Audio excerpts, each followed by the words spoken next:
Өнгөрсөнд Оросд өвөл хүйтэн байгаагүй. Калуга мужид байрлах эзэн Христийн трансфигурацийн сүм. Сүмийг хүүтэнгүү дулаан уур амьсгалд зориулан барьсан. Энэ сүмийн барилгын үеэр халаарт суйрлуулаагүй. Пишин, халаагч, яндан байхгүй. Тэнд огт байхгүй. Мөн тэдний ямар ч уул мөр байхгүй. Гэвч Оросд халаартгүйгээр маш хүйтэн байдаг. Олон нийтийн газруудыг халаах ёстой. Тиймээс зуухыг дараа нь хийсэн. Үүнийг Ор Дорвейн ойролцоо яг энд байрлуулсан. Агаарын дулаан хүшиг үүсгэхийн тулд тэд зуухны суйрлуулалтын зориулалтаар ханыг гүнзгийлж хийсэн. Тоосхон гүдгэр болсон тодорхой байна. Энэ нь барилгын үеийн шавар биш. Хаанын дээр их хэмжээний гипс үлдсэн байна. Шавар ажиллаж буй зууханд байхгүй. Энэ шат хааны дотор удаа гаргах сууг хийсэн. Соосон суугийг дотроос нь битүүмжилж хоолоо үсгэсэн. Бид зуухны яндан гихүү оройс харцгаая. Тамхины зуухны дотор тоосох нь хагарсан. Хагарсан нь тодорхой харагдаж байна.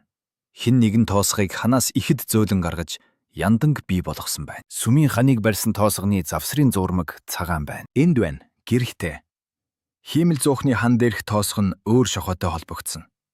Энэ нь бор өнгөтэй. Энэ жижиг хан нь хожимц. Орос архитектор сүм барихдаа халаах зуух хийсэнгүү яагаад вэ?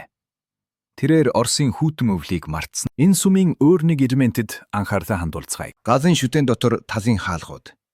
Хаалгууд нь төмрөөр хийгдсэн. Металл дулааныг сайн хадгалдаггүй. Барилга металл хаалгаар их хэмжээний дулаан алдаж байна. Энд бид хоёр дах нэмэлт хаалганы суудгалтын уул мөрийг харж байна. Храм баригдсны дараа дотоод ханнуудыг шавардан будсан. Гэвч дараа нь шавар болон бутанд барилгын холимог түрхэж хаалраны хүрээний болонг тэгшилсэн. Дараа нь үүнийг саарл будгаар будсан. Бид үүнийг өөр өнцгөөс харъя. Энд ч адилхан.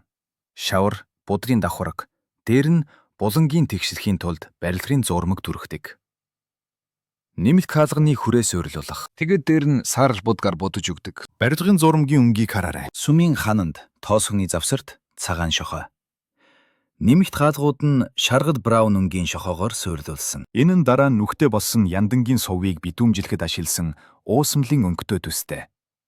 Магадгүй яндан болон нэмэлт хаалгууд ижид үед бүтээгдсэн байх.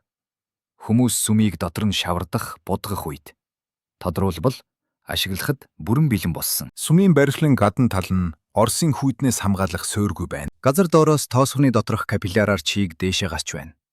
Хүйтэн тус хөлдөөд тоосхыг хагалдаг. Булангууд дээр том хэсгүүд унсан.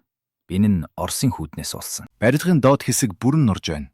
Энд ч мөн адил. Брикуд бутарч ханнаас унс. Ийхүү Оросын хүйтэн суурийн өвлийн хамгаалалтгүй барилгуудыг устгадаг.